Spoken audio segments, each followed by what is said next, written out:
自爆往往是一部作品中为了安排角色英勇牺牲时最常见的手法，尤其是高达系列中，在一众老艺术家多年深耕之下，各种自爆名场面可以说是先知人兮列如马。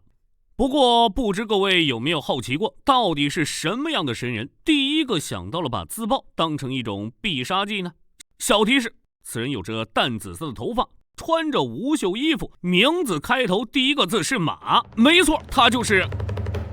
史上最强哈曼厨马修马赛罗。今天咱们就来聊聊他和他的座驾 AMX-01扎古3的故事。那么1、2、3，预备，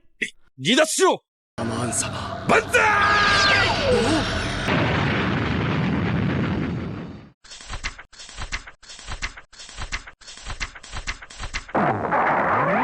在 Zeta 高达与 Double Zeta 高达两部动画制作时，为了玩具商们可以直接利用现成的模具制作新玩具，其实有不少机设都只是对现有机体进行微调而已。这之中有些机体活到了正式版，比如高扎古、水手扎古，也有不少设计遭到了废弃。而扎古3就是继承了这些废案的怨念，将那些未使用设计浓缩后诞生的。其设计者是小田雅弘，或许是因为这些败者组的怨念过于强烈。总之，扎古3在剧中可以说成为了各种倒霉 MS 故事的终极核定本。首先，虽然扎古这个名字分量十足，说是量产 MS 的代名词也不为过，但其命运也与吉翁公国深度绑定。随着公国吹灯拔蜡，扎古在1年战争时打出的赫赫战功，非但没有让他在战后的日子开枝散叶，反倒迎来了高扎古这样长着吉翁脸却是联邦级的后代。而扎古3的诞生，实际上就是逃亡到阿克西斯的旧公国技术人员面对高扎古这样起脸嘲讽的机体，实在是咽不下那口气，因此才决定导入新技术，给扎古这个西洋 IP 一个复活的机会。新吉翁这些年里其实也没少搞旧公国 MS 的精神续作，比如德莱森之于大魔，而甲甲之于强人，但似乎只有扎古3延续了其原先的名字。可见扎古这个名字对于吉翁残党们来说是辉煌过往的象征，有着精神图腾一般的意义。再落魄的前朝遗老，当提到扎古爷爷在卢姆战役踹翻联邦战舰时，恐怕都能开心的多喝上2杯。另外，这也间接体现出来，提坦斯用高扎古释放的精神攻击，在吉翁残党们眼中恐怕是如对子骂父一般的无理。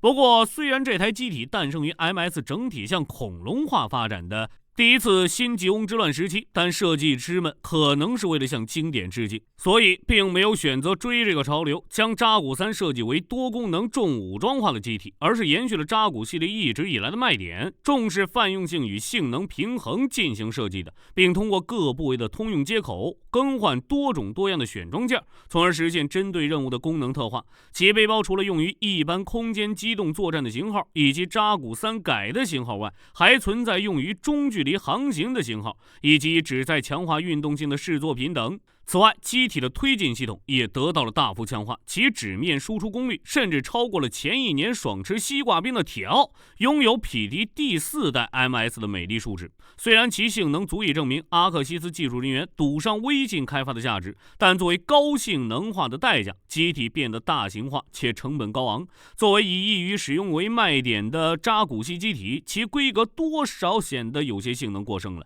这主要也是因为扎古3在新吉翁 MS 体系中处在一个相当尴尬的位置，尽管其操作性和生产性继承了扎古系的高水准，确实是易于使用的机体，但问题在于原本应该由扎古系承担的适合大量生产的量产机这一生态位已经被便宜实惠的加撒系列占据了。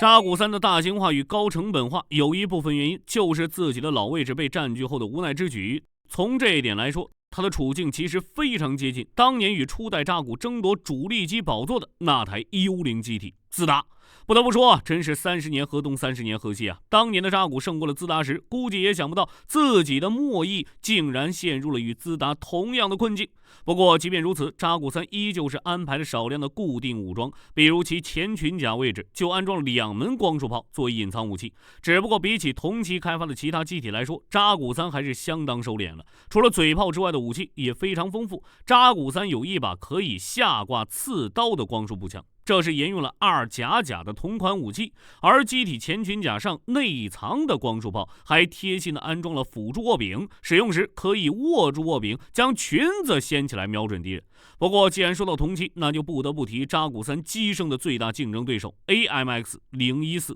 标狼了。只看形式番号也能看出，这2台机体是差不多同期开发的。和追求朴实泛用的扎古3不同，从高达马克5转生而来的标狼，不光安装了大量固定武装，还追加了准赛克妙系统。这2台机体在新吉翁次期主力 MS 的竞标中可以说是直接竞争关系。这2台机体代表的也是2种不同 MS 开发理念的竞争。至于最后的结局嘛，自然是扎古3惨败，在火力与推力都明显是标狼更强。而对苦于人力资源匮乏的新吉翁来说，重视单机性能也是不得已而为之的选择。相比于换装需要大量专用零件，且每种规格都需要分别进行机体熟练训练的本机，所有功能预先打包完毕，只需熟练掌握一种机型，且搭载了连一般士兵也能用来变相增加战力的准赛克妙系统的标狼，显然更具吸引力。而加萨又死守着高性价比生态位，如此一来，不上不下的扎古3就显得非常尴尬了。在竞标中败北也是理所当然，只不过讽刺的是，标狼是以地球联邦军的高达型机体为基础开发的，而在新吉翁内乱时，标狼部队基本全都投靠了叛乱的格雷米一方。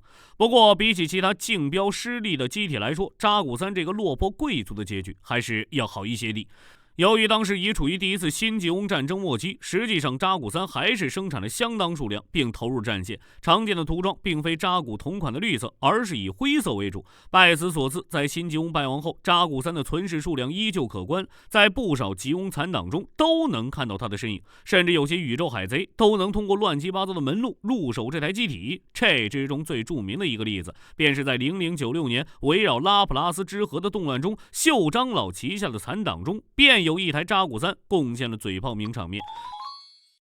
另外，在第2次新吉翁战争中，夏亚看着新吉翁的烂摊子面露难色，失去了阿克西斯工厂以后，复刻新吉翁机体不太现实，因此只能找全地球圈武装力量的好伙伴，人见人爱的 A1 社下单，订购了以马拉塞为基础设计的基拉多架。因此冠以扎古之名的机体谱系曾一度中断，导致很长一段时间里，扎古3都是扎古这个昔日豪门系谱的尽头。直到日后火星吉翁老大搞文艺复兴时，推出了扎古的高清重制版扎古 2F， 算是给了这个古老系谱一个回光返照的机会。或许正是因为这样的待遇，他在扎古系中属于相当倒霉的机型，在粉丝中经常被当作明明是正统进化却当不了主力机的梗来调侃。对于那些认可扎古3价值的王牌驾驶员，扎古3也有相对更高性能的升级版作为回馈，那便是 AMX-01S扎古3改。作为原版的升级款，扎古3改对高机动战进行了特化，背部换装了超大型推进器，还安装了坚固推进器和稳定翼功能的大尺寸后裙甲，